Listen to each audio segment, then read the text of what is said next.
Hello everyone, welcome back to my channel. PK Lights. PK Lights mayam thokiro. Amumuk su mayam gunasi.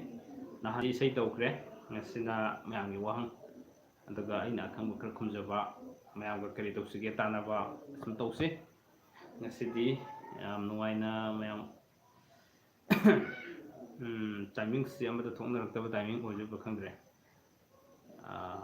ꯑꯩꯒꯤ ꯆꯦꯅꯦꯜꯁꯦ ꯚꯤꯗꯤꯑꯣꯁꯦ ꯊꯥꯒꯠꯃꯟꯗꯅ ꯃꯌꯥꯝꯅ ꯌꯦꯡꯕ ꯋꯥꯔꯦꯒ ꯍꯥꯏꯅ ꯈꯟꯅꯔꯕ ꯈꯪꯗꯦ ꯊꯣꯛꯄꯤꯔꯦ ꯍꯧꯖꯤꯛ ꯂꯥꯏꯛ ꯅꯝꯕꯤꯔꯛꯄꯁꯨ ꯌꯥꯎꯔꯦ ꯀꯅꯥꯅꯣ ꯑꯍꯥꯟꯕ ꯂꯥꯏꯛ ꯅꯝꯕꯤꯔꯤꯁꯦ ꯑꯣꯀꯦ ꯊꯦꯡꯛ ꯌꯨ ꯁꯣ ꯃꯆ ꯑꯗꯨꯅ ꯑꯩ PUBG ꯐꯅꯤ ꯍꯥꯏ okay high PUBG good evening welcome back to my channel Sam RK hi okay hi RK Sam welcome back to my channel okay aduna mayam kari tanasige kari nahangi kharasu sumbiyoy kharasu lanbiyoy ko adu aina khudak ki haiba calculation na lan kharasu sumbiyo di yorom gune na thale PUBG funny bro saksar bo okay sakjare ngasidi krisi wan jane okay yam saksar bo Parembam Washington okay Washington Parembam ai saksare saksare krisi susare ngasi Kanglengi krisi susare aduga puksiam thalle tare ko aduga mayam ga unarga wari utai to sena I thokcharakune okay okay any more message any more comment okay nahangi lan su laije entertainment sir Kanglen sibu kari mathel oin taroge okay welcome back to my channel laije entertainment sir YouTube channel amani sir gi pokuma na kumjage ai Kanglen numitse khirsi tap tan sasin gre tare aduna ta atop sadre khirsi na dumuk mo sinjaraga ngasi gunadi Kanglen mapung phagre aduga khar tumno aina mayam gu unarga wari budai sanase aduna thokcharakpane aduga yam nuaijai laije entertainment aigi live sangbirakpa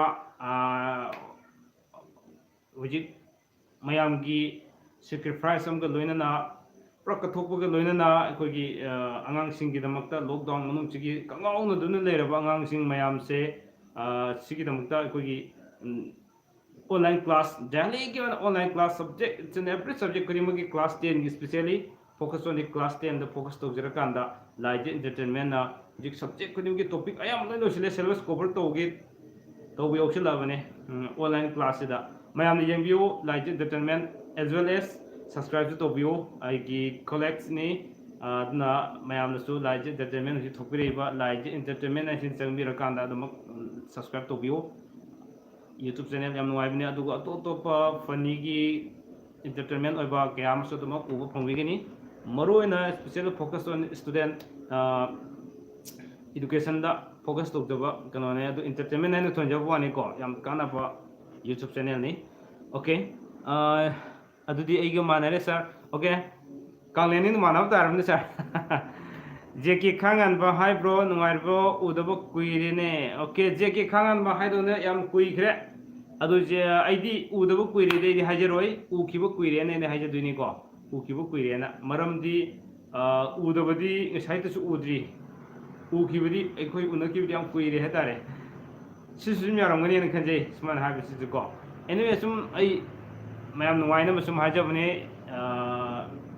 jekena habsu dum sumida thank you so much sir for your compliment okay welcome sir Lige entertainment am tuna hojik 10k subscriber yaudoramne hayeng sit ngaire aduga mayamna kit namsin biro subscribe namsin biro bell icon namsin biro aduga kanaba angangsing gidam du kanaba silwen logina sisine Lige entertainment samiraga aduga Rupesh Rajkumar good evening chamo okay good evening Rupesh Vidyalakshmi Ningobam sir thang pokpa mi se ningbayam thungdrese kaigino aduga mapokta minai mapok tarisina kay haino okay ayambana mi mana aigi mathakta lit tawroga sat trifawbogi oinadi thaboksi pangsin mangam dabu khara sum laigini habine ꯃꯤꯅꯥꯏꯒꯤ ꯃꯄꯣꯛꯇ ꯂꯩꯕꯁꯤ ꯃꯁꯤꯃꯛ ꯌꯥꯝ ꯐꯠꯇꯕꯃꯛꯇꯤ ꯑꯣꯏꯕ ꯅꯠꯇꯦꯀꯣ ꯑꯗꯨꯒ ꯃꯥꯒꯤ ꯂꯩꯔꯤꯕ ꯔꯥꯁꯤꯗꯨꯅ ꯃꯥꯒꯤ ꯉꯔꯥꯡ ꯑꯩꯅ ꯊꯥꯒꯠꯆꯈꯤꯕ ꯑꯩꯈꯣꯏꯒꯤ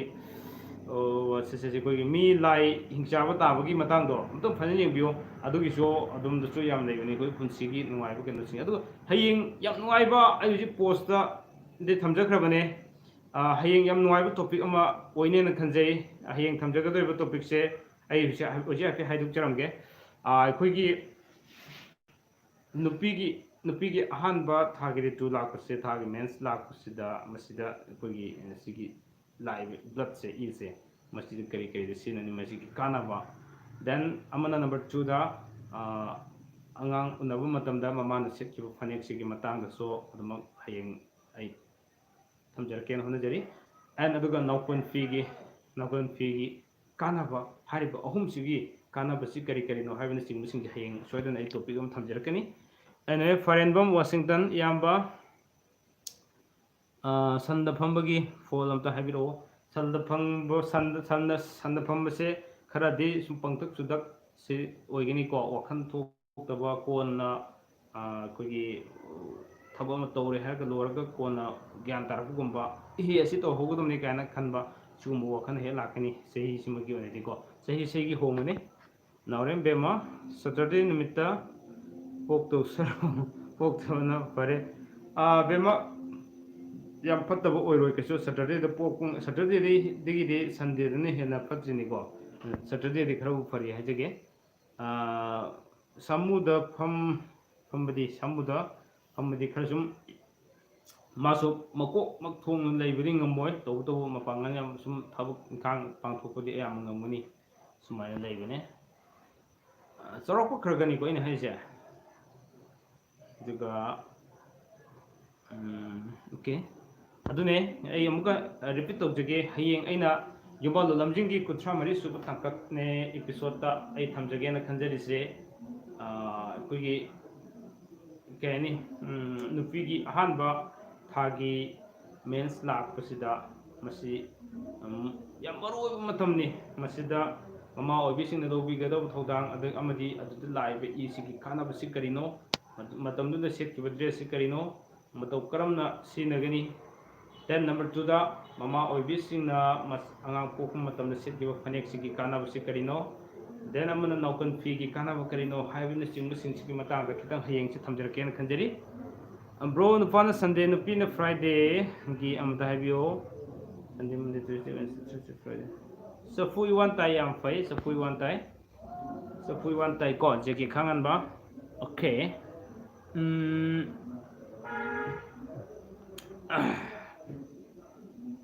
ꯄꯨꯡ ꯀꯌꯥꯗꯅꯣ ꯇꯥꯃꯣ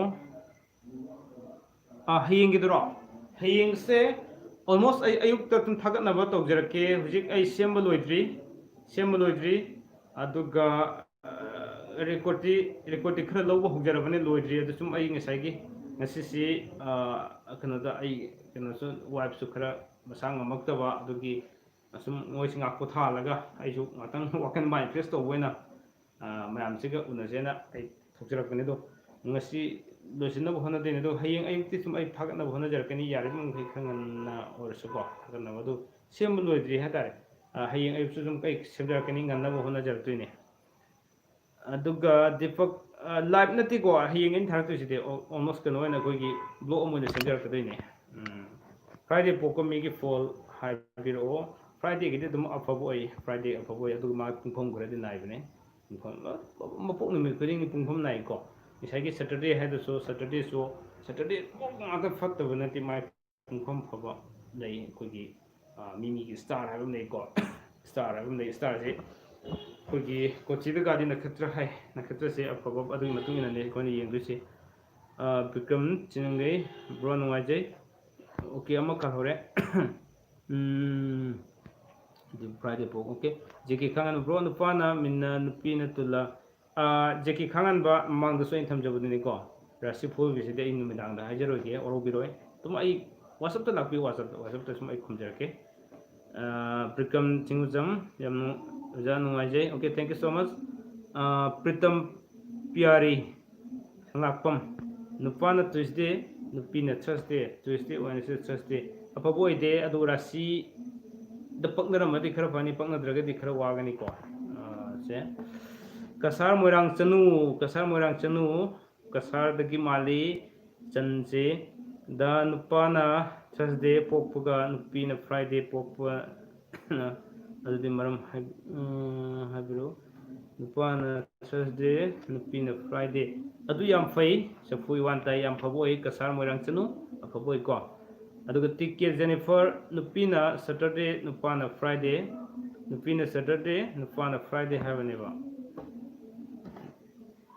ꯐ꯭ꯔꯥꯏꯗꯦ ꯁꯦꯇꯔꯗꯦ ꯑꯐꯕ ꯑꯣꯏꯗꯁꯨ ꯆꯐꯨ ꯋꯥꯟ ꯇꯥꯏ ꯉꯁꯤꯗꯤ ꯑꯌꯥꯝꯕ ꯆꯐꯨ ꯋꯥꯟ ꯑꯗꯨ ꯑꯌꯥꯝꯕꯅ ꯂꯥꯛꯑꯦ ꯔꯣꯃꯤꯌꯣ ꯈꯣꯏꯔꯥꯛꯄꯝ ꯁꯥꯔ ꯅꯨꯄꯤꯅ ꯇ꯭ꯋꯤꯁꯗꯦ ꯑꯗꯨꯒ ꯄꯣꯛꯄꯒꯤ ꯑꯐ ꯐꯠꯇ ꯍꯥꯏꯕꯤꯔꯝꯃꯨ ꯈꯔ ꯑꯁꯨꯃꯥꯏꯅ ꯇꯧꯋꯦ ꯔꯣꯃꯤꯌꯣ ꯑꯩ ꯀꯩꯅꯣꯝ ꯍꯥꯏꯖꯒꯦ ꯔꯣꯃꯤꯌꯣ ꯈꯣꯏꯔꯥꯛꯄꯝ ꯑꯩꯈꯣꯏꯒꯤ ꯀꯩꯅꯣꯁꯦ ꯇ꯭ꯋꯤꯁꯗꯦ ꯄꯣꯛꯄ ꯍꯥꯏꯔꯒ ꯑꯗꯣꯝꯗ ꯉꯥꯛꯇ ꯆꯠꯈꯤꯗꯦ ꯀꯃꯟ ꯑꯣꯏꯕ ꯈꯔꯗꯤ ꯂꯩ ꯀꯃꯟ ꯑꯣꯏꯕ ꯈꯔꯗꯤ ꯑꯗꯨꯝ ꯐꯩ ꯊꯣꯏꯗꯣꯛꯅ ꯂꯩꯇꯦ ꯑꯗꯨꯕꯨ ꯇꯧꯕꯇꯕꯨ ꯑꯩꯈꯣꯏ ꯄꯨꯡꯐꯝ ꯃꯥꯒꯤ ꯄꯣꯛꯄꯒꯤ ꯄꯨꯡꯐꯝꯒꯤ ꯃꯇꯨꯡ ꯏꯟꯅ ꯃꯥꯒꯤ ꯊꯋꯥꯟꯃꯤꯆꯥꯛ ꯀꯗꯥꯏꯗ ꯂꯩ ꯍꯥꯏꯕꯅꯆꯤꯡꯕ ꯑꯗꯨꯒ ꯃꯥꯁꯤ ꯑꯩꯈꯣꯏꯒꯤ ꯂꯥꯏ ꯇꯥꯔꯤꯕ꯭ꯔꯥ ꯃꯤ ꯇꯥꯔꯤꯕ꯭ꯔꯥ ꯍꯤꯡꯆꯥꯕ ꯇꯥꯔꯤꯕ꯭ꯔꯥ ꯍꯥꯏꯕꯗꯨꯒꯤ ꯌꯦꯡꯉꯀꯥꯟꯗ ꯑꯩꯈꯣꯏꯅ ꯊꯝꯒꯗꯕꯅꯤꯀꯣ ꯑꯗꯨꯅ ꯁꯤꯒꯤ ꯅꯨꯃꯤꯠꯁꯤꯗ ꯄꯣꯛꯑꯦ ꯍꯥꯏ ꯀꯥꯟꯗ ꯑꯗꯣꯝꯅ ꯉꯥꯛꯇ ꯆꯠꯈꯤꯕꯗꯤ ꯌꯥꯗꯦ ꯁꯤꯅꯦ ꯑꯩꯅ ꯊꯝꯖꯅꯤꯡꯉꯤꯗꯤ ꯔꯣꯃꯤꯌꯣ ꯈꯣꯏꯔꯥꯛꯄꯝ ꯊꯦꯡꯛ ꯌꯨ ꯁꯣ ꯃꯆ ꯆꯦꯀꯤ ꯈꯥꯡꯉꯟꯕ ꯕ꯭ꯔꯣ ꯆꯥꯛ ꯆꯥꯔꯕ꯭ꯔꯣ ꯑꯣꯀꯦ ꯆꯥꯖꯔꯦ ꯈꯦꯆꯤ ꯑꯣꯏꯅ ꯆꯥꯔꯦ ꯉꯁꯤꯗꯤ ꯔꯇꯟ ꯉꯥꯁꯦꯛꯄꯝ ꯅꯨꯄꯥꯅ ꯁꯦꯇꯔꯗꯦ ꯅꯨꯄꯤꯅ ꯐ꯭ꯔꯥꯏꯗꯦ ꯅꯨꯄꯥꯅ ꯁꯦꯇꯔꯗꯦ ꯅꯨꯄꯤꯅ ꯐ꯭ꯔꯥꯏꯗꯦ ꯑꯗꯨꯃꯗꯤ ꯑꯐꯕ ꯑꯣꯏꯗ꯭ꯔꯦꯀꯣ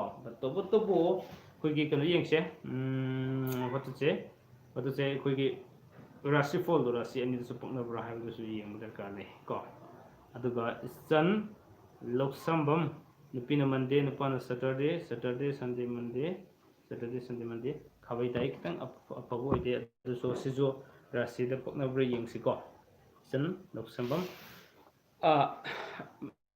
ꯃꯦꯁꯦꯖ ꯂꯥꯛꯇ꯭ꯔꯤꯉꯩꯗ ꯑꯩ ꯃꯔꯛ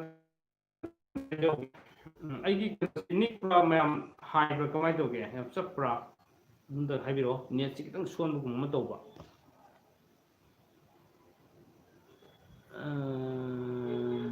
ꯔꯕꯤ ꯅꯥꯎꯔꯦꯝ ꯀꯃꯤꯅꯤ ꯍꯥꯏꯔ ꯁꯟꯖꯣꯏ ꯁꯤꯡ ꯅꯨꯄꯥ ꯅꯨꯄꯤ ꯑꯅꯤꯃꯛ ꯊꯔꯁꯗꯦ ꯀꯩ ꯇꯥꯒꯦ ꯑꯗꯨ ꯆꯐꯨ ꯉꯥꯛꯇ ꯇꯥꯏ ꯑꯐꯕ ꯑꯣꯏꯗꯦ ꯁꯟꯖꯣꯏ ꯁꯤꯡꯒꯤ ꯁꯣꯝꯗ ꯃꯦꯁꯦꯖ ꯑꯃꯁꯨ ꯑꯩ ꯂꯩꯍꯧꯕꯅꯦ ꯄꯥꯕ ꯅꯪꯗ꯭ꯔꯤꯀꯣ ꯉꯁꯥꯏ ꯍꯥꯏꯐꯦꯠ ꯎꯈꯤꯕꯅꯦ ꯊꯣꯛꯆꯣꯝ ꯁꯔꯠ ꯑꯣꯀꯦ ꯅꯨꯄꯤꯅ ꯐ꯭ꯔꯥꯏꯗꯦ ꯅꯨꯄꯥꯅ ꯊꯔꯁꯗꯦ ꯅꯨꯄꯤꯅ ꯐ꯭ꯔꯥꯏꯗꯦ ꯅꯨꯄꯥꯅ ꯊꯔꯁꯗꯦ ꯐ꯭ꯔꯥꯏꯗꯦ ꯑꯐꯕ ꯑꯣꯏ ꯆꯐꯨ ꯋꯥꯟ ꯇꯥꯏ ꯑꯐꯕ ꯑꯣꯏ ꯌꯥꯝ ꯑꯐꯕ ꯑꯣꯏ ꯑꯗꯨꯅ ꯑꯩ ꯀꯩꯅꯣꯝꯇ ꯍꯥꯏꯖꯒꯦ ꯅꯨꯡꯁꯤꯖꯔꯕ ꯚꯤꯌꯋꯔꯁꯤꯡꯗ ꯍꯧꯖꯤꯛ ꯑꯩ ꯉꯥꯡꯖꯩ ꯂꯥꯏꯐꯁꯦ ꯆꯞꯄ꯭ꯔꯥ ꯀꯃꯥꯏꯅ ꯇꯧꯒꯦ ꯆꯠꯐꯝꯗꯨꯕꯨꯗꯤ ꯃꯥꯟꯗꯦ ꯃꯌꯥꯝꯁꯨ ꯀꯩꯝ ꯍꯥꯏꯕꯤꯔꯛꯇ꯭ꯔꯦ ꯕ꯭ꯔꯣ ꯅꯨꯄꯥ ꯄꯣꯛꯄꯒꯤꯁꯦ ꯃꯤꯔꯣꯜꯂꯤꯉꯩꯗ ꯀꯃꯥꯏꯅ ꯇꯧꯒꯦ ꯑꯗꯨꯒꯤ ꯕ꯭ꯂꯣꯛ ꯑꯃ ꯁꯦꯝꯖꯔꯛꯑꯗꯕꯅꯤꯀꯣ ꯍꯣꯏ ꯑꯌꯥꯝꯕꯅ ꯈꯪꯅꯕ ꯍꯥꯏꯔꯤꯔꯥ ꯀꯩꯅꯣ ꯑꯗꯨꯝ ꯍꯥꯏꯖꯔꯛꯑꯒꯦ ꯈꯪꯍꯟꯕ ꯅꯨꯄꯥ ꯄꯣꯛꯄ ꯈꯪꯅꯕ ꯍꯥꯏꯔꯤꯔꯥ ꯀꯩꯅꯣ ꯍꯥꯏꯕꯗꯣ ꯁꯃꯣꯟ ꯆꯟꯆꯟ ꯆꯅꯨ ꯅꯨꯄꯤ ꯐ꯭ꯔꯥꯏꯗꯦ ꯅꯨꯄꯥ ꯊꯔꯁꯗꯦ ꯀꯣ ꯅꯨꯄꯤ ꯐ꯭ꯔꯥꯏꯗꯦ ꯅꯨꯄꯥ ꯊꯔꯁꯗꯦ ꯐ꯭ꯔꯥꯏꯗꯦ ꯐꯩ ꯑꯐꯕ ꯑꯣꯏ ꯑꯗꯒꯤ ꯁꯃꯣꯝ ꯆꯟꯆꯟ ꯆꯅꯨ ꯆꯞꯄꯦ ꯀꯌꯥꯝ ꯆꯞꯀꯦ ꯌꯥꯝ ꯌꯦꯡꯕ ꯌꯥꯗ꯭ꯔꯕ ꯖꯥꯠꯂꯥ ꯅꯦꯠꯁꯤ ꯈꯤꯇꯪ ꯁꯣꯟꯕ ꯍꯥꯏꯇꯥꯔꯦ ꯑꯩꯁꯤꯀꯣ ꯑꯗꯨꯅꯅꯦ ꯗꯥꯒꯤꯁꯦ ꯅꯦꯠ ꯈꯔ ꯁ꯭ꯂꯣ ꯑꯣꯏꯕ ꯃꯥꯜꯂꯤ ꯑꯣꯀꯦ ꯑꯗꯨꯅꯦ ꯑꯩꯁꯨ ꯍꯥꯏꯖꯔꯤꯁꯦ ꯕ꯭ꯔꯣꯒꯤ ꯋꯥꯆꯞ ꯅꯝꯕꯔ ꯍꯥꯏꯕꯤꯔꯛꯑꯣ ꯑꯣꯀꯦ ꯑꯩ ꯅꯝꯕꯔ ꯍꯥꯏꯖꯔꯛꯀꯦ 70059833396 ꯑꯃꯨꯛꯀ ꯍꯥꯏꯔꯛꯀꯦꯀꯣ 70059833396 ꯑꯣꯀꯦ ꯑꯗꯨꯅ ꯃꯊꯪꯗ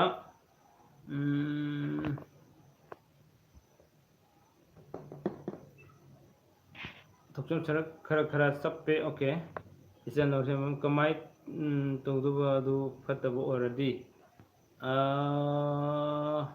ꯑꯗꯨꯒꯤ ꯃꯇꯥꯡꯗꯣ ꯍꯌꯦꯡ ꯑꯩ ꯕ꯭ꯂꯣꯛ ꯁꯦꯝꯖꯔꯛꯑꯅꯤꯀꯣ ꯃꯗꯨꯗ ꯀꯔꯤ ꯇꯧꯔꯒ ꯐꯒꯅꯤ ꯍꯥꯏꯕꯅꯆꯤꯡꯕꯁꯤꯡꯗꯣ ꯍꯌꯦꯡ ꯑꯩ ꯁꯦꯝꯖꯔꯛꯑꯒꯅꯤ ꯏꯆꯟ ꯂꯧꯁꯦꯝꯕꯝ ꯑꯗꯨꯒ ꯀꯤꯁꯟ ꯊꯣꯛꯆꯣꯝ ꯄꯣꯛꯄ ꯅꯨꯃꯤꯠ ꯃꯥꯟꯅꯕ ꯂꯧꯅꯕꯁꯤ ꯀꯔꯤ ꯂꯩꯒꯦ ꯑꯗꯨ ꯑꯐꯕ ꯑꯣꯏꯗꯦꯀꯣ ꯑꯐꯕ ꯑꯣꯏꯗꯦ ꯆꯐꯨ ꯉꯥꯛꯇ ꯇꯥꯏ ꯁꯟꯖꯣꯏ ꯑꯁꯦꯝ ꯅꯨꯄꯤꯁꯨ ꯐ꯭ꯔꯥꯏꯗꯦ ꯅꯨꯄꯥꯁꯨ ꯐ꯭ꯔꯥꯏꯗꯦ ꯑꯐꯕ ꯑꯣꯏꯗꯦ ꯀꯣ ꯁꯟꯖꯣꯏ ꯑꯁꯦꯝ ꯖꯦꯀꯤ ꯈꯥꯡꯉꯟꯕ ꯅꯨꯄꯥ ꯑꯣꯏꯅꯤ ꯅꯨꯄꯤ ꯑꯣꯏꯅꯤ ꯍꯥꯏꯕꯁꯦ ꯃꯤꯔꯣꯜꯂꯤꯉꯩꯗ ꯈꯦꯠꯅꯕ ꯂꯩꯕ꯭ꯔꯥ? ꯈꯔ ꯂꯩ ꯑꯩꯈꯣꯏꯒꯤ ꯖꯦꯠꯂꯝ ꯊꯥꯡꯕꯗ ꯈꯔ ꯂꯨꯝꯊꯕ, ꯆꯠꯄꯗꯁꯨ ꯖꯦꯠꯂꯝ ꯊꯥꯡꯕ ꯖꯦꯠꯀꯤ ꯈꯣꯡꯁꯦ ꯈꯔ ꯆꯤꯡꯉ ꯆꯠꯄꯒꯨꯝꯕꯁꯤ ꯅꯨꯄꯥꯔꯣꯝꯗ ꯂꯩꯒꯅꯤ, ꯅꯨꯄꯤꯔꯣꯝꯗ ꯑꯣꯏꯔꯒꯅ ꯑꯣꯏꯔꯣꯝꯗ ꯁꯨꯃꯥꯏꯅ ꯈꯔ ꯂꯩ, ꯁꯤꯒꯨꯝꯕ ꯍꯤꯔꯝ ꯈꯔ ꯂꯩꯕꯅꯦ.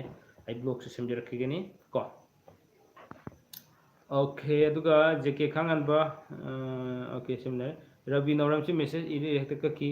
ꯅꯨꯄꯤꯅ ꯃꯈꯔ ꯍꯥꯏꯕꯤꯔꯝꯃꯦ, ꯃꯈꯥꯗꯤ ꯇꯥꯗ꯭ꯔꯦ. ꯑꯁꯤꯁꯨ ꯑꯃꯨꯛꯀ ꯀꯛꯈ꯭ꯔꯦ. ꯔꯕꯤ ꯅꯧꯔꯦꯝ ꯃꯦꯁꯦꯖ ꯏꯔꯦ ꯀꯛꯈ꯭ರೆ. ꯁꯨꯟꯗꯔ ꯈꯨꯃꯂꯝꯕꯝ, ꯆꯥꯛ ꯆꯥꯔꯕ꯭ꯔꯣ? ꯆꯥꯛ ꯆꯥꯔꯦ, ꯑꯩ ꯆꯥꯛ ꯆꯥꯔꯦ. ꯑꯣꯀꯦ, ꯑꯗꯨꯒ ꯑꯅꯥ ꯋꯥꯏꯈꯣꯝ, ꯅꯨꯄꯥꯅ ꯃꯟꯗꯦ, ꯅꯨꯄꯤꯅ ꯐ꯭ꯔꯥꯏꯗꯦ. ꯃꯟꯗꯦ, ꯇ꯭ꯌꯨꯁꯗꯦ, ꯋꯦꯗꯅꯦꯁꯗꯦ, ꯊꯔꯁꯗꯦ, ꯐ꯭ꯔꯥꯏꯗꯦ. ꯆꯐꯨ ꯉꯥꯛꯇ ꯇꯥꯏ, ꯑꯐꯕ ꯑꯣꯏꯗꯦꯀꯣ ꯑꯗꯨꯃꯗꯤ. ꯗꯦꯟ ꯑꯗꯨꯒ ꯑꯔꯥꯝꯕꯝ ꯙꯃꯦꯁꯣꯔꯤ, ꯂꯩꯕꯥꯛ ꯄꯣꯛꯄ ꯉꯥꯛꯇ ꯐꯕ꯭ꯔꯣ? ꯑꯐꯕ ꯑꯣꯏꯗꯦ, ꯃꯄꯣꯛ ꯅꯨꯃꯤꯠ ꯃꯥꯟꯅꯕ ꯑꯐꯕ ꯑꯣꯏꯗꯦꯀꯣ. ꯑꯗꯨꯒ ꯐꯅꯕ ꯀꯔꯤ ꯊꯕꯛ ꯇꯧꯒꯗꯒꯦ? ꯁꯟꯖꯣꯏ ꯑꯁꯦꯝ. ꯁꯟꯖꯣꯏ ꯑꯁꯦꯝꯒꯤꯗꯣ ꯉꯁꯥꯏꯒꯤꯗꯣ ꯀꯔꯤꯅꯣ ꯍꯥꯏꯈꯤꯕꯗꯣ? ꯃꯄꯣꯛ ꯅꯨꯃꯤꯠ ꯃꯥꯟꯅꯕꯒꯤꯀꯣ. ꯃꯗꯨ ꯔꯥꯁꯤꯁꯨ ꯑꯝꯇꯪ ꯌꯦꯡꯕ ꯑꯃ ꯆꯪꯉꯦ. ꯔꯥꯁꯤꯗꯤ ꯍꯧꯖꯤꯛ ꯍꯥꯏꯕꯗꯤ ꯌꯥꯔꯔꯣꯏ. ꯑꯩꯒꯤ ꯋꯥꯆꯞꯇ ꯑꯗꯨꯃꯛ ꯄꯥꯎ ꯐꯪꯉꯁꯤꯀꯣ. ꯀꯔꯤ ꯂꯩꯒꯦ ꯍꯥꯏꯕꯁꯤꯡꯗꯣ ꯌꯦꯡꯃꯤꯟꯅꯁꯤ. ꯁꯤꯅꯤ ꯋꯥꯐꯝꯁꯤꯅꯤ ꯑꯩꯅ ꯊꯝꯖꯅꯤꯡꯉꯤꯗꯤ. ꯑꯣꯀꯦ, ꯑꯗꯨꯒ ꯂꯥꯏꯁ꯭ꯔꯝ ꯅꯅꯥꯎ, ꯕ꯭ꯔꯣ ꯊꯥꯡꯖ ꯄꯣꯛꯄꯒꯤ ꯔꯥꯁꯤꯐꯣꯜ ꯑꯃꯠꯇ ꯍꯥꯏꯕꯤꯌꯣ. ꯁꯤꯡꯍꯅꯦ ꯔꯥꯁꯤꯗꯤ. ꯔꯥꯁꯤꯐꯣꯜꯒꯤ ꯑꯩ ꯕ꯭ꯂꯣꯛ ꯑꯃ ꯁꯦꯝꯖꯈ꯭ꯔꯕꯅꯤꯀꯣ ꯅꯅꯥꯎ. ꯑꯗꯨꯗ ꯑꯝꯇ ꯐꯖꯅ ꯌꯦꯡꯕꯤꯌꯣ. ꯍꯟꯗꯛ ꯏꯀꯨꯏ ꯀꯨꯏꯗꯅ ꯊꯥꯔꯛꯈꯤꯕ ꯔꯥꯁꯤꯐꯣꯜꯒꯤ ꯄ꯭ꯂꯦꯂꯤꯁꯇ ꯆꯪꯕꯤꯌꯣ. ꯑꯗꯨꯒ ꯅꯨꯄꯥꯒꯤ ꯔꯥꯁꯤꯐꯣꯜ, ꯅꯨꯄꯤꯒꯤ ꯔꯥꯁꯤꯐꯣꯜ ꯑꯅꯤ ꯈꯦꯠꯅꯕ, ꯍꯦꯛ ꯄꯣꯛꯄꯗ ꯁꯤꯕ ꯐꯥꯎꯒꯤ ꯑꯣꯏꯕ ꯔꯥꯁꯤꯐꯣꯜ ꯊꯝꯖꯈ꯭ꯔꯕꯅꯦ. ꯆꯌꯣꯜꯒꯤ ꯔꯥꯁꯤꯐꯣꯜ ꯅꯠꯇꯕ. ꯑꯗꯨꯒ ꯀꯤꯁꯟ ꯊꯣꯛꯆꯝ ꯑꯣꯖꯥ, ꯃꯄꯣꯛ ꯅꯨꯃꯤꯠ ꯊꯪꯅꯕꯁꯦ ꯌꯥꯕ꯭ꯔꯣ? ꯑꯗꯨ ꯊꯪꯅꯕꯗꯣ ꯊꯪꯅꯩ ꯍꯦꯛꯇ ꯌꯥꯕ ꯂꯩꯇꯦ, ꯌꯥꯕ ꯂꯩ. ꯑꯗꯨꯅꯦ ꯀꯔꯤ ꯅꯨꯃꯤꯠꯅꯣ, ꯅꯨꯄꯥꯅ ꯀꯔꯤꯅꯣ, ꯅꯨꯄꯤꯅ ꯀꯔꯤꯅꯣ ꯍꯥꯏꯗꯨꯃ ꯈꯪꯕ ꯑꯃ ꯆꯪꯉꯦ. ꯁꯝ ꯀꯔꯀꯠ ꯉꯥꯛꯇꯅꯦ. ꯃꯄꯣꯛ ꯔꯥꯁꯤꯐꯣꯜ ꯃꯥꯟꯅꯕꯗꯤ ꯐꯩꯀꯣ. ꯔꯥꯁꯤꯐꯣꯜ ꯃꯥꯟꯅꯕꯗꯤ ꯐꯩ. ꯑꯗꯨꯝꯇꯪꯗꯤ ꯑꯩ ꯍꯥꯏꯔꯝꯒꯦ. ꯁꯥꯔ, ꯅꯨꯄꯥꯅ ꯁꯟꯗꯦ ꯄꯣꯛꯄꯒ ꯅꯨꯄꯤꯅ ꯇ꯭ꯌꯨꯁꯗꯦ, ꯔꯥꯁꯤꯅ ꯅꯨꯄꯥ ꯃꯤꯊꯨꯟ, ꯅꯨꯄꯤꯅ ꯕ꯭ꯔꯤꯁꯤꯛ. ꯑꯐꯕꯇ ꯍꯥꯏꯕꯤꯔꯝꯃꯣ. ꯔꯣꯃꯤꯌꯣ ꯈꯔꯥꯛꯄꯝ, ꯅꯨꯄꯥꯅ ꯁꯟꯗꯦ ꯑꯗꯨꯒ ꯅꯨꯄꯤꯅ ꯇ꯭ꯌꯨꯁꯗꯦ, ꯁꯟꯗꯦ, ꯃꯟꯗꯦ, ꯇ꯭ꯌꯨꯁꯗꯦ. ꯃꯄꯣꯛ ꯅꯨꯃꯤꯠꯁꯤꯃ ꯑꯐꯕ ꯑꯣꯏꯗ꯭ꯔꯦꯀꯣ. ꯑꯐꯕ ꯑꯣꯏꯗ꯭ꯔꯦ. ꯑꯗꯨꯒ ꯔꯥꯁꯤꯁꯤꯗꯤ ꯍꯌꯦꯡ ꯑꯩ ꯍꯥꯏꯖꯔꯛꯑꯒꯦ. ꯎꯃꯥꯕꯇꯤ ꯗꯦꯕꯤ, ꯑꯩ ꯀꯥꯟꯕꯤꯈ꯭ꯔꯦ. ꯎꯃꯥꯕꯇꯤꯒꯤ ꯃꯦꯁꯦꯖꯁꯦ ꯍꯧꯖꯤꯛꯈꯛ ꯂꯥꯛꯑꯦ. ꯑꯗꯨꯅꯅꯦ ꯑꯩꯒꯤꯁꯤꯗ ꯁꯨꯃꯥꯏꯅ ꯇꯧꯕꯁꯦ ꯍꯦꯛ ꯌꯥꯎꯕꯅꯦ. ꯑꯗꯨ ꯑꯃꯨꯛꯀ ꯏꯕꯤꯔꯛꯑꯣ ꯎꯃꯥꯕꯇꯤ ꯀꯣ. ꯁꯨꯟꯗꯔ ꯈꯨꯃꯂꯝꯕꯝ, ꯏꯌꯥꯝꯕ ꯍꯣꯏꯒꯤ ꯂꯝꯗꯣ ꯍꯩꯔꯣꯛꯇꯒꯤꯅꯦ, ꯍꯩꯔꯣꯛꯇꯒꯤ. Sanjoy Asem, thank you. Okay, welcome. ꯎꯃꯥꯕꯇꯤ ꯃꯦꯁꯦꯖꯇꯣ ꯑꯃꯨꯛꯇꯒ ꯏꯕꯤꯔꯛꯑꯣ. ꯑꯗꯨꯒ ꯀꯩꯅꯣꯝꯇ ꯍꯥꯏꯖꯒꯦ ꯅꯨꯡꯁꯤꯖꯔꯕ ꯑꯩꯒꯤ ꯚꯤꯌꯨꯋꯔꯁꯤꯡ, ꯁꯕꯁꯀ꯭ꯔꯥꯏꯕꯔꯁꯤꯡꯗ. ꯑꯩ ꯁꯕꯁꯀ꯭ꯔꯥꯏꯕꯄꯨꯗꯤ ꯇꯧꯕꯤꯔꯝꯃꯅꯤ ꯍꯥꯏꯅ ꯈꯟꯖꯩꯀꯣ. ꯑꯗꯣ ꯁꯨꯝ ꯑꯩꯅ ꯊꯥꯒꯠꯂꯛꯄ ꯍꯟꯗꯛꯁꯤ ꯃꯌꯥꯝꯁꯤ ꯄꯥꯝꯗꯕꯩꯔ ꯈꯪꯗꯦ, ꯚꯤꯗꯤꯑꯣꯁꯦ, ꯑꯩꯒꯤ ꯕ꯭ꯂꯣꯛꯁꯤ ꯌꯦꯡꯕꯒꯤ ꯆꯥꯡꯁꯤ ꯏꯋꯥꯠ ꯋꯥꯠꯄꯒꯤ ꯃꯃꯤ ꯑꯃ ꯇꯥꯏ. ꯑꯗꯨꯅ ꯃꯔꯝ ꯑꯣꯏꯔꯀꯥꯟꯗ ꯕꯦꯜ ꯑꯥꯏꯀꯣꯟꯁꯨ ꯈꯔ ꯅꯝꯕꯤꯌꯣ. ꯑꯦꯅꯤ ꯊꯥꯒꯠꯂꯛꯄ ꯈꯨꯗꯤꯡꯃꯛ ꯅꯣꯇꯤꯐꯤꯀꯦꯁꯟ ꯂꯥꯛꯅꯕ. ꯑꯩ ꯅꯨꯡꯇꯤꯒꯤ ꯊꯥꯒꯠꯆꯕꯅꯤꯀꯣ. ꯁꯅꯥꯊꯣꯏ ꯅꯨꯡꯁꯤꯊꯣꯏ, ꯏꯌꯥꯝꯕ ꯁ꯭ꯀꯣꯔꯄꯤꯌꯣꯒ ꯃꯤꯟꯅꯒ ꯀꯌꯥ ꯄꯛꯅꯕ? ꯔꯥꯁꯤꯐꯣꯜꯒꯤ ꯄꯛꯅꯕꯁꯦ ꯑꯩ ꯑꯉꯥꯟꯕꯗ ꯍꯥꯏꯖꯒꯦꯕꯀꯣ. ꯑꯩꯒꯤ ꯋꯥꯆꯞꯇ ꯁꯨꯝ ꯍꯥꯏꯕꯤꯔꯛꯑꯣ. ꯔꯥꯀꯦꯁ ꯁꯤꯡꯍ, ꯕ꯭ꯔꯣꯗꯔ, ꯃꯤꯔꯣꯜꯂꯕꯒꯤ ꯇꯨꯡꯗ ꯀꯔꯤ ꯀꯥꯡꯂꯣꯟ ꯆꯠꯅꯔꯣꯟ ꯅꯨꯄꯤ ꯑꯣꯏꯕꯒꯤ ꯀꯔꯝꯅ ꯅꯨꯡꯉꯥꯏꯖꯒꯅꯤ? ꯑꯗꯨꯒꯤꯗꯣ ꯑꯩ ꯍꯌꯦꯡ ꯅꯠꯇꯕ ꯍꯪꯆꯤꯠꯀꯨꯝꯕ ꯂꯥꯛꯄ ꯌꯥꯏꯀꯣ. ꯑꯗꯨꯒꯤ ꯕ꯭ꯂꯣꯛꯇꯣ ꯑꯩ ꯁꯦꯝꯅꯕ ꯊꯧꯔꯥꯡ ꯂꯣꯏꯖꯔꯕꯅꯦ. ꯃꯤꯔꯣꯜꯂ ꯃꯇꯨꯡꯗ ꯇꯧꯒꯗꯕ ꯗꯨꯁ ꯑꯦꯟ ꯗꯣꯟꯁꯤꯡꯗꯨꯀꯣ. ꯑꯗꯨꯅꯅꯦ. ꯔꯥꯀꯦꯁ ꯁꯤꯡꯍ. ꯄ꯭ꯔꯦꯝꯆꯟꯗ꯭ꯔ ꯃꯩꯁꯅꯥꯝ, ꯅꯨꯄꯥ ꯅꯨꯄꯤ ꯃꯨꯛ ꯅꯨꯃꯤꯠ ꯃꯥꯟꯅꯕꯁꯦ ꯀꯩꯗꯧꯒꯦ? ꯃꯗꯨ ꯑꯐꯕ ꯑꯣꯏꯗꯦꯀꯣ. ꯑꯐꯕ ꯑꯣꯏꯗꯦ. ꯈ꯭ꯋꯥꯏꯗꯒꯤ ꯐꯠꯇꯕꯗꯤ ꯃꯗꯨꯅꯤ ꯁꯤꯅꯤ ꯑꯩꯅ. ꯄ꯭ꯔꯦꯝꯆꯟꯗ꯭ꯔ, ꯈꯪꯕꯤꯍꯧꯔꯣ ꯑꯗꯨꯃ. ꯑꯗꯨ ꯉꯁꯥꯏ ꯑꯩꯅ ꯍꯥꯏꯖꯕꯗꯣ, ꯑꯩꯒꯤ ꯆꯦꯅꯦꯜꯁꯦ ꯁꯕꯁꯀ꯭ꯔꯥꯏꯕ ꯇꯧꯕꯤꯔꯝꯕꯗꯤ ꯌꯥꯏ. ꯇꯧꯕꯗꯣ ꯕꯦꯜ ꯑꯥꯏꯀꯣꯟꯁꯨ ꯈꯔ ꯅꯝꯕꯤꯌꯣ. ꯕꯦꯜ ꯑꯥꯏꯀꯣꯟꯁꯨ ꯈꯔ ꯅꯝꯕꯤꯌꯣ. ꯀꯩꯅꯣ ꯍꯥꯏꯕ ꯀꯥꯟꯗ ꯑꯩꯈꯣꯏꯒꯤ ꯖꯁ ꯀꯩꯅꯣꯁꯦ, ꯑꯩꯅ ꯊꯥꯒꯠꯆꯔꯤꯕ ꯚꯤꯗꯤꯑꯣ ꯈꯨꯗꯤꯡꯃꯛꯁꯤꯗ ꯂꯣꯏꯅ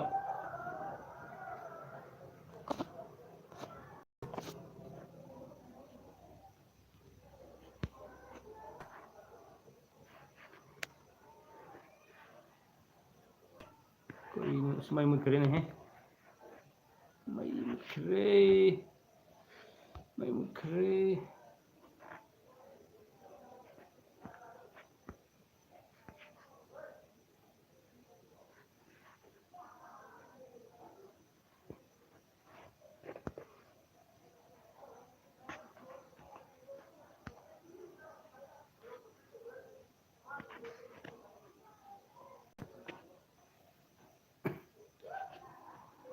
Okay. Message am leram gre mai ngam buling da. Ai plus thajari ni ko khumang em sore. Mi am thae adumak po ai yeng jerage. Kay okre.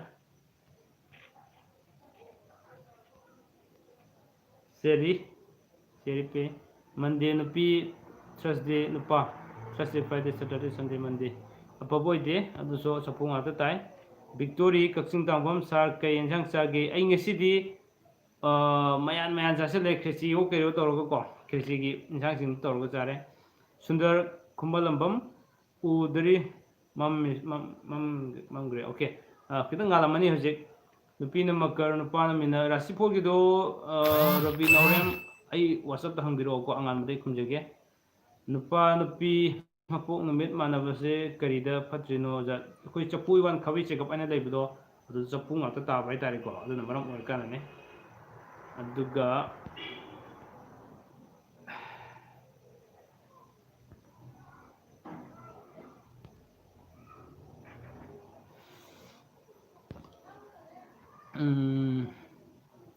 Ratan ngasik pam bro WhatsApp number do amuktang ga habiro okay hajarke 700598396 mai la amuk harke 700598396 dagi WhatsApp number amtaga habiro uba yardi okay amukka hajarke kasar murang sanu 700598396 amkaige 700598396 aikogi PK subscriber group ainu jo ai group hangeri ni ko sum YouTube ta thagat ya da ba du gumba hen la ko sing sum koi group ta nei na dun da mai I pau gumba kai gumba sing je dum da mai nei na dun nei duna sidi yobi ning ba direct dum haibiro hapjarake aduga ngsa aina han haije du warobino keno se nuksijarba subscriber sing na bell icon khara nambiyo aduga any noti ki thagatsariba blog kodi musi khara sum yengbiyo like khara nambiyo aduga mayam gi kanana ba damakta ne haiduna sum hona jabu ngakne ko aina khara sum khangjaba kino sing ne jabu sing je mayam share to jabu ngakte okay aduna just makha comment kari lera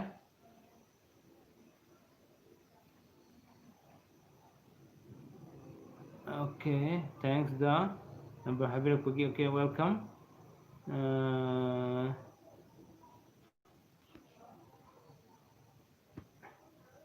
kayo ke message ale owner khang bro miro ngai da sa ya ba ya da ba khra habiro okay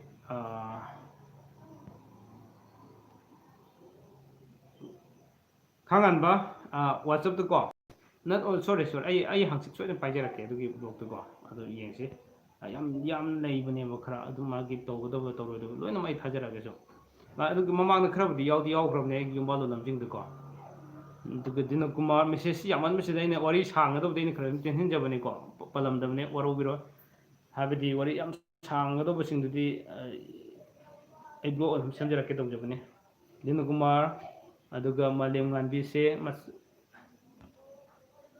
Dino Kumar malingan bise masa leigadro leiroidro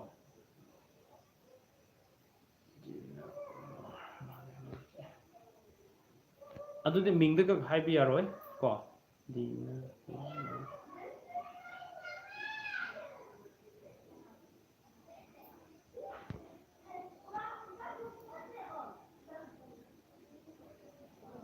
nupi di tai ko nupi di lei nupi amadi khawwana leigini haina pi sorokgi ona yengjebadi midani yengu sikrabdi langan mane okay bro nomagi phambagi matangda khara tagro bai bugi kangon okay yai nomagi phambagi di leite koi sei gi sida phame da khara da thakasarabne ko samom sansan chanu Friday pokuse karamba mai kaida chanabage Friday do nongchuk chana bane nongchuk ko aduga Sundar Kumalambam Chumbro si Chumbro hai si karamano thanks the number have okay Sundar Kumalambam ID adum nammi thank you so much okay aduga Thursday and Saturday pakna bro nupa ki karamano habiro nupi karamano habiro kaka Thursday ani se sana bra ababa fataba kra habiro thongam mina kumari mapok numit manaba yam fatte ko aduga rasi pon si pakna bri yango pakna ramani khara fani tabu mapok numit manaba si yam fatta boy bane kritimum taru nupana karkat rasi nupina kaina rasi kaita bage rasi pol ge angan ra hajage samom sansan chanu Friday pokuse karam mai kai janu ai hajakre ko nuksuk khara chana bane aduga Premchandra Maisnam mapok numit manaba se fatte haise kaina bage yawbro yang pakale okay kaina bu yawgale kaina bu makhan ani thongna lei ko ado tongana tapna hainarase do mapu koi rasi du su yengdragadi hai ya da khra dere comment pabio ai comment pajai khetrimem taru gi comment sai pajai khibane rasi gi hajabu du rasi gi angan da hajage ai gi whatsapp ta haibiro habine taru horo biro huji habi ya da khra lei bigine ayabadu khogni ko ina hajarisa anju chenglei welcome back to my channel ukhibu kuire Thursday pokuse kedoge thona kechulei di mai pungphom dubo chana phaba pungphom dubo pokko ramagedi kesut leiroi pattabu numit haisi koina magi pungphom lei sida numit tugi sida pokko phai habam lei adudu pungphom dubo bar dubo faragadi loina fagani ko sana thoi nungsi thoi nupana Thursday nupina Saturday Thursday Friday Saturday Thursday Friday Saturday apabo idre aduma khabai tai thongam mina kumari karkat ka singhagana rasini okay ai rasi makai du de ai loine bahar tong le ngamroi kano da WhatsApp ta thabiro ko jeke khangan bro Sunday pokuse karam ba mai kai de sana ge okay awang chana bane Sunday se Kritimem taru WhatsApp number PBO ai haide hajakrabane ahoi amka hajarage 700 59 83396 70059 83396 okay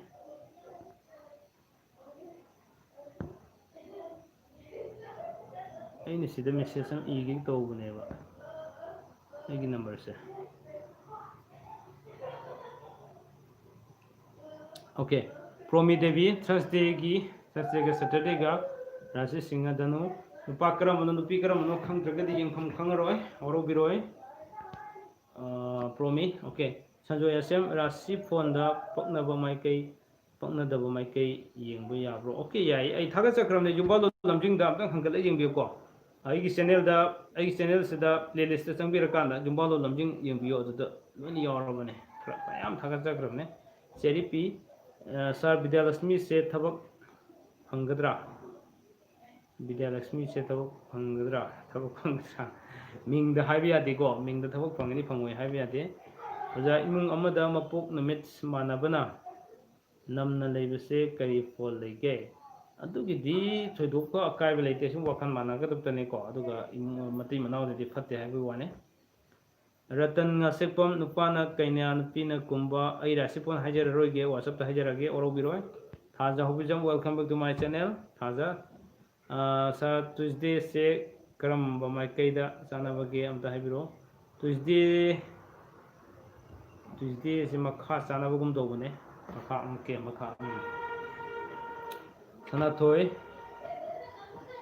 nungsi thoi bro adudi kamai tongni si sum koti yang kupiyo ko aduga kari dasa topi abi yang sum yang kupiyo aduga sapung atu tabsi kari da patrino sanjoy jumnam chapu ani tab chapu mukayo haibale aduna ne ko aduga Promi Devi nupana Saturday nupina Thursday Saturday Sunday Monday Tuesday Wednesday Thursday aphabo aduma aphabo Promi bung kongbrai lakpom nupa su Friday nupi su Friday apavoide anju chenglei rasi singhana ꯅꯨꯄꯥꯅ ꯇꯨꯜꯂ ꯅꯨꯄꯤꯁꯤ ꯆꯥꯟꯅꯕ꯭ꯔꯣ? ꯑꯩ ꯔꯥꯁꯤꯒꯤ ꯍꯥꯏꯖꯔꯔꯣꯏꯒꯦ, ꯋꯥꯆꯞꯇ ꯍꯥꯏꯖꯔꯛꯀꯦ. ꯂꯥꯏꯅꯤꯡꯊꯧ ꯀꯨꯟ Mondayꯒ Thursdayꯒ, Monday, Tuesday, Wednesday, Thursday ꯑꯐꯕ ꯑꯣꯏ, ꯆꯥꯅꯩ. ꯆꯐꯨꯒ ꯆꯦꯒꯞꯀ ꯇꯥꯏ, ꯌꯥꯝ ꯐꯩ. ꯇꯧꯕꯇꯕꯨ ꯅꯨꯄꯤꯅꯗꯤ ꯈꯔ ꯉꯝꯒꯅꯤ. ꯅꯨꯄꯤꯅ ꯈꯔ ꯉꯝꯂꯞ ꯆꯠꯂꯛꯀꯅꯤ ꯍꯥꯏꯕ. Thaja Hobijam, thank you sir, okay welcome. Yeke Khanganba, sir nupana Sunday, nupina Friday, afaba oy. Yeke Khanganbagi, kaka number do amuktanga please, okay? 700-59-833-96. 700-59-833-96. Tipa se Monday pok se karamba mai kai sanage, Monday no pok sanabane. Abem thongam Wednesday di karamba mai kai sanage, Wednesday sina nongchuk oibugum tawbane nongchuk. Okay. I lunch your me I call credit ko. I na fit by hat of credo. Do confuse label so do mayore, do Canada. Kugi Kariani. WhatsApp to some Kraga Angan to funny young Yam Sura. Boom Combrella Pum Nupi Lai Tava Nupana Mi Tava Tava Sam Daviro. Boom Combrella Pum ay ngarang thagasaba blog to amtang yengbiyo adu lo ni yawrabane ko phadi phai ado amtang ay ngarang blog to amtang yengbiyo ko sana thoi nungsi thoi khabai tai hai se bro karida hattabano maram khara abiro karigumba rashida sanaram dragadi khara khana chaina bu khara tokan gani rashida pangnaram taragdi imung manungda khara saunau na ba khara le gani batabodabu rashida sanaram bagadi mate manau de nungsinagane ba Iliza Jendrembam Saturday Pokuri Karo Makega Sanabuge Saturday do Mayram or Bracken or Chaptan Kore like the Yaga Hajarageduma Atokom Somnat Luang Somnat, welcome back to my channel. Sir Monday Thursday ga Monday Tuesday Wednesday Thursday Fai Sarana Haikiba Nupina Ngame Habado Sumi haha okay.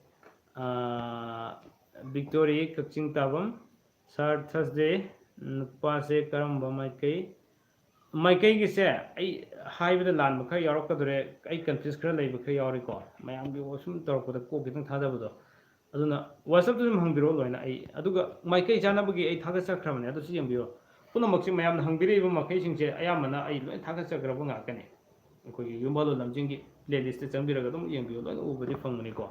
Other countries living Makadum was up the Faunase.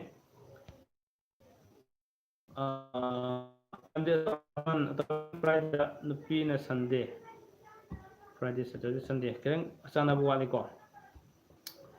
Tongam Rajesh Saturday, Sunday, Nupakaram Kangadi Araroy, Atokam Sona Luang, Ado, Nupina Ngambadi, Natiko, Luna Tobivani. Okay. I can get some nuts, okay. It's an abambu yam don't to do yam house yam waje. Okay. Tunda dum my name Nuxian like you. Thank you so much. Yam waje.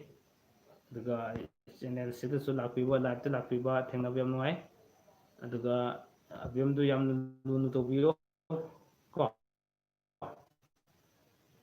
Let me know. Senavia de Eliza Yandrembam. Nupina Makar Nupana Singha Sana bro Rasipunge Hajarage WhatsApp Hajarke Tongam Rajesh Ko Sana Bugi show Rasipun Sana Bijo YouTube Igi channel Gumbalo nothing that Yaw from Nico Duga Tongam Rajesh Pa Sunday okay Sana Toy Nungsi Toy Igi Rasina Scorpione Nupiginamina Rasipung say I book the young bureau, I episode with the core, you bottle of the out from there. Confused label and WhatsApp to the phone say, Numirang the Havi Adam credit, or be recall. Number Kande Kakagi, okay, a number Heidi Hajakravani 700-59-833-96. I'm going to get 700-59 at 7396. mayam kenom haijage aigi maruina video yam thaga khre ko at least nearly 300 block ki sang sum ai leiramne video se da playlist se sangbiro yam komna tv yo balo lamjing makai se yo balo lamjing da loini yawrabane mayam hangbiri makai sing se ko aduga aduda yengba kanda confuse leiba khangdabduna mu whatsapp ta tana se sine thamjaning ide adugi damta su aina akoi pk subscriber group aina hangdona ka leijari sing adugi damta nei ko abung Sunday nupa Thursday nupi apaboide abem thongam nupa na Tuesday nupi na Thursday Tuesday Wednesday Thursday adu sa apaboide umesuri pasangbam kaka umesuri ga asakiran ga sanabro umesuri ga asakiran ga adudi khara khotpa machangani ko aduga anisa amadang kenam haramge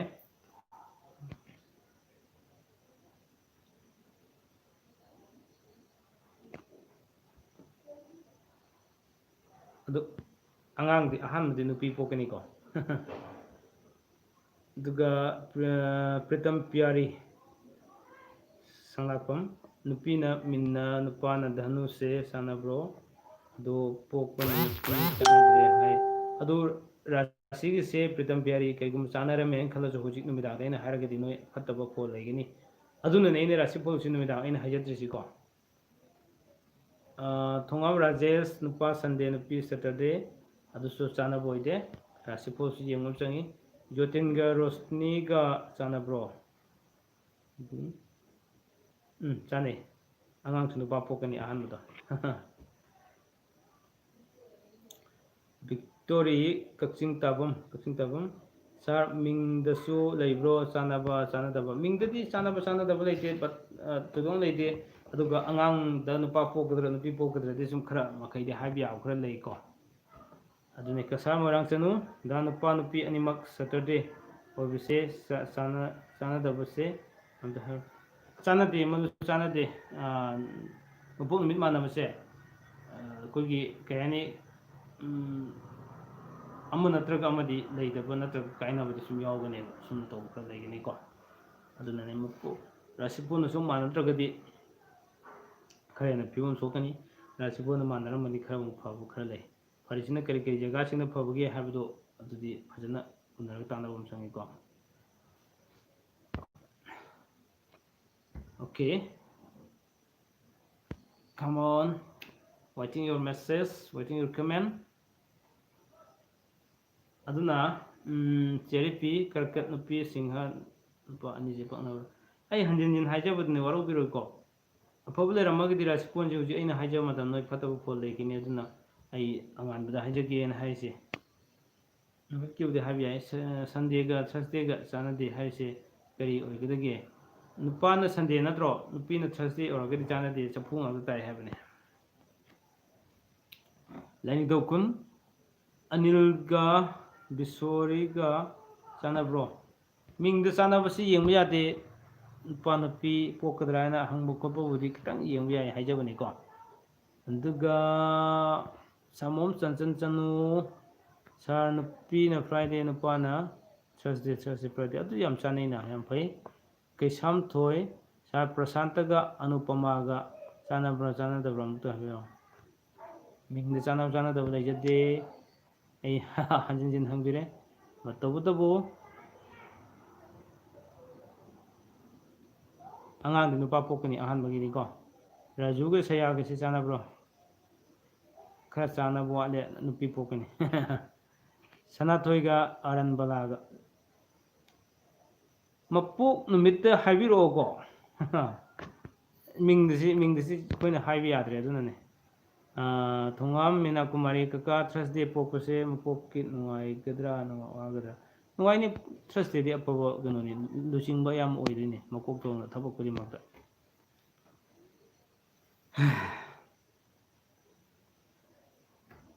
namna wai hinga city ai amuka haijage ngisai ina thamjagibdo hayengse very interesting oigine khale nupi gi ahan thagi mens lakpada tawgodo basing du kari tawni maduda selak dress tu karmaina thamji logani kari tawgani haiba number 2 da ꯃꯃꯥ ꯑꯣꯏꯕꯤꯁꯤꯡꯅ ꯑꯉꯥꯡ ꯎꯅꯕ ꯃꯇꯝꯗ ꯁꯦꯠꯄ ꯐꯅꯦꯛꯀꯤ ꯀꯥꯟꯅꯕ ꯀꯔꯤꯅꯣ? Number 3 ꯅꯥꯎꯀꯟ ꯐꯤꯒꯤ ꯀꯥꯟꯅꯕ ꯀꯔꯤꯅꯣ ꯍꯥꯏꯕ ꯑꯍꯨꯝꯁꯤ ꯇꯥꯁꯤꯜꯂꯀꯥꯟꯗ ꯄꯨꯟꯁꯤꯟꯖꯔꯀꯥꯟꯗ ꯌꯨꯝꯕꯥꯜ ꯂꯣꯟꯂꯝꯖꯤꯡꯒꯤ 34 episode 34 ꯁꯨꯕ episodeꯅꯤ ꯍꯌꯦꯡ ꯁꯣꯏꯗꯅꯃꯛꯀꯤ ꯑꯌꯨꯛꯇ ꯃꯌꯥꯝꯗ ꯈꯨꯗꯣꯜ ꯇꯝꯖꯔꯛꯀꯗꯣꯔꯤꯁꯦ ꯑꯗꯨꯅ ꯁꯨꯡꯁꯣꯏ ꯁꯣꯏꯗꯅ ꯍꯌꯦꯡ ꯃꯌꯥꯝ ꯉꯥꯏꯕꯤꯌꯨ ꯌꯦꯡꯕꯤꯌꯨ ꯀꯣ ꯌꯥꯝ ꯀꯥꯟꯅꯕ ꯇꯣꯄꯤꯛ ꯑꯃ ꯑꯣꯏꯒꯅꯤ ꯁꯤꯗꯤ ꯅꯨꯄꯥꯁꯨ ꯅꯨꯄꯤꯁꯨ ꯂꯣꯏꯅ ꯈꯪꯖꯤꯜꯍꯧꯕ ꯌꯥꯕ ꯉꯥꯛꯇꯅꯤ ꯅꯤꯡꯉꯣꯝ ꯊꯣꯏꯊꯣꯏꯕ ꯊꯥꯡꯖ ꯑꯅꯤꯁꯦ ꯊꯨꯡꯅꯒꯟꯕꯗꯤ ꯊꯨꯡꯅꯕꯨꯗꯤ ꯊꯨꯡꯅꯅꯤ ꯊꯨꯡꯅꯔꯣꯏ ꯍꯥꯏꯕ ꯌꯥꯗꯦ ꯇꯧꯕꯇꯕꯨ ꯃꯄꯣꯛ ꯅꯨꯃꯤꯠ ꯃꯥꯟꯅꯕꯁꯦ ꯑꯐꯕ ꯑꯣꯏꯗꯦ ꯁꯤꯅꯤ ꯑꯗꯨꯒ ꯃꯦꯁꯦꯖ ꯌꯧꯈ꯭ꯔꯦ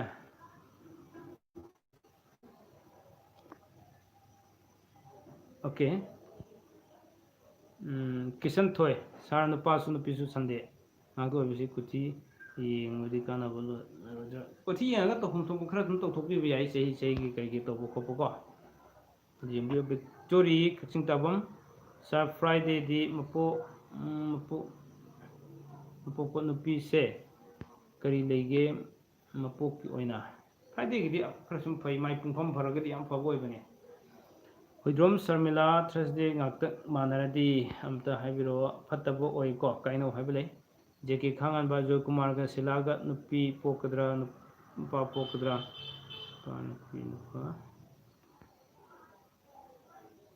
ꯅꯨꯄꯥ ꯄꯣꯛꯀꯅꯤ ꯑꯍꯥꯟꯕꯒꯤ ꯁꯅꯥꯊꯣꯏ ꯅꯨꯡꯁꯤꯊꯣꯏ ꯁꯅꯥꯊꯣꯏ ꯊꯔꯁꯗꯦ ꯑꯔꯟꯕꯂꯥ ꯁꯦꯇꯔꯗꯦ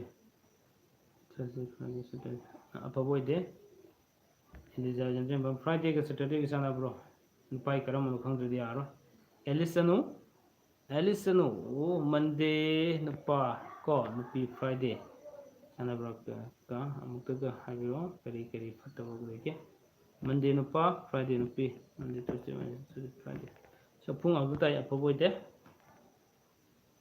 ꯔꯥꯁꯤ ꯄꯛꯅꯔꯝꯗ꯭ꯔꯒꯗꯤ ꯍꯦꯟꯅ ꯐꯠꯇꯕ ꯐꯣꯜ ꯂꯩꯒꯅꯤꯀꯣ ꯁꯤꯃ ꯈꯪꯕꯤꯌꯣ ꯑꯦꯂꯤꯁ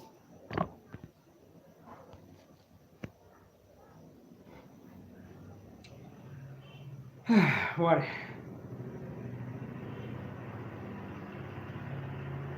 ꯉꯁꯤ ꯎꯅꯕ ꯑꯣꯀꯦ ꯑꯗꯨꯗꯤ ꯃꯌꯥꯝ ꯍꯌꯦꯡ ꯁꯨꯡꯁꯣꯏ ꯁꯣꯏꯗꯅ ꯃꯌꯥꯝꯒꯤꯗꯃꯛꯇ ꯌꯨꯝꯕꯥꯜ ꯂꯣꯟꯂꯝꯖꯤꯡꯒꯤ 34 ꯁꯨꯕ ꯇꯥꯡꯀꯛ episode ꯈꯨꯗꯣꯜ ꯇꯝꯖꯒꯗꯣꯏꯅꯤꯀꯣ ꯑꯦꯂꯤꯖꯥ ꯌꯦꯟꯗ꯭ꯔꯦꯝꯕꯝ ꯅꯨꯄꯥ ꯐ꯭ꯔꯥꯏꯗꯦ ꯅꯨꯄꯤ ꯁꯦꯇꯔꯗꯦ ꯐ꯭ꯔꯥꯏꯗꯦ ꯑꯐꯕ ꯑꯣꯏ ꯑꯗꯨꯗꯤ ꯌꯥꯝ ꯑꯐꯕ ꯌꯥꯝ ꯅꯨꯡꯁꯤ ꯆꯥꯟꯅꯅꯤꯀꯣ ꯑꯐꯕ ꯑꯣꯏ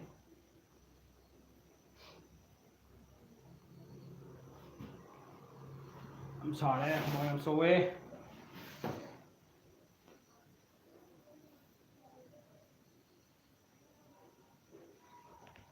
ꯉꯁꯤ ꯑꯩꯒꯤ ꯏꯅꯥꯛꯇ ꯂꯥꯛꯂꯤꯕꯤ ꯅꯪꯁꯦ ꯀꯅꯥꯅꯣ ꯃꯪꯂ ꯇꯥꯏꯕꯪꯂ ꯈꯪꯗꯔꯦ ꯀꯜꯄꯅꯥ ꯍꯦꯃꯥꯝ ꯅꯨꯄꯥ ꯐ꯭ꯔꯥꯏꯗꯦ ꯅꯨꯄꯤ ꯃꯟꯗꯦ ꯐ꯭ꯔꯥꯏꯗꯦ ꯁꯦꯇꯔꯗꯦ ꯁꯟꯗꯦ ꯃꯟꯗꯦ ꯑꯐꯕ ꯑꯣꯏ ꯅꯨꯄꯤꯅ ꯈꯔ ꯉꯝꯒꯅꯤ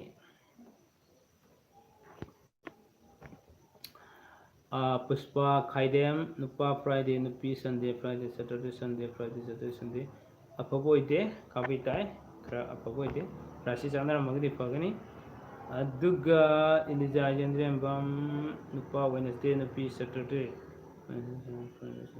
ꯑꯗꯨꯃꯗꯤ ꯐꯩ ꯑꯐꯕ ꯑꯣꯏ ꯅꯤꯍꯥ ꯅꯥꯎꯔꯦꯝ ꯅꯨꯄꯤꯅ ꯁꯟꯗꯦ ꯅꯨꯄꯥꯅ ꯊꯔꯁꯗꯦ ꯑꯐꯕ ꯑꯣꯏꯗꯦ ꯆꯐꯨ ꯉꯥꯛꯇ ꯇꯥꯏ ꯐꯠꯇꯦ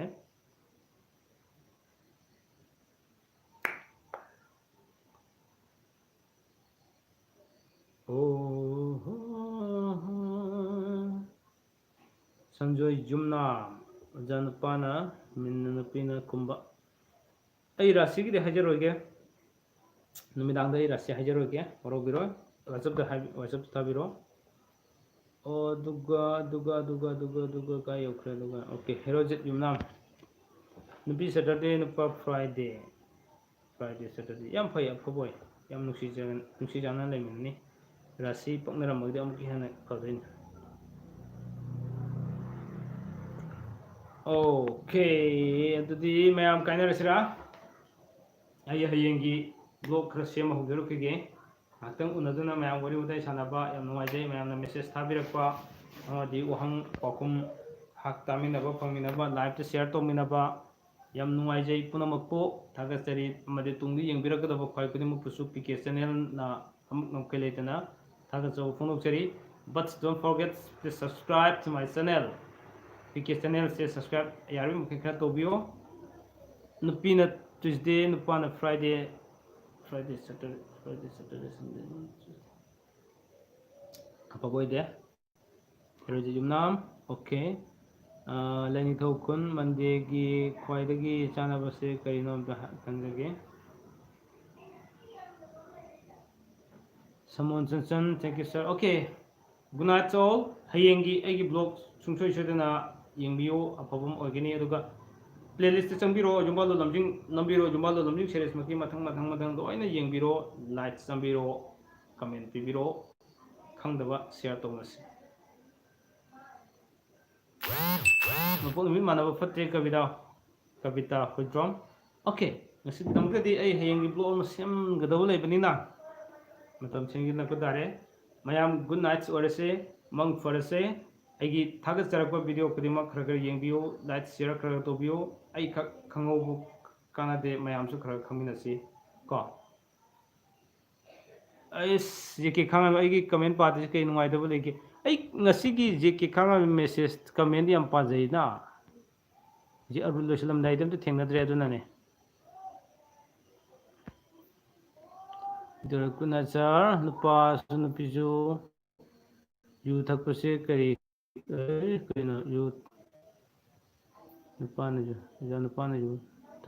kayan kangdre kangan dai nai to ko da bagem le binati ko u da bene message dai thi bu phangdre aduna ne ji u ba I bajari sen doshi lagen tor madage khabangan base karam ba rasi gi sanmage adudi yek salai da lebene priya ning jung ape nupi Friday nupana Wednesday kate thongam mina kumari.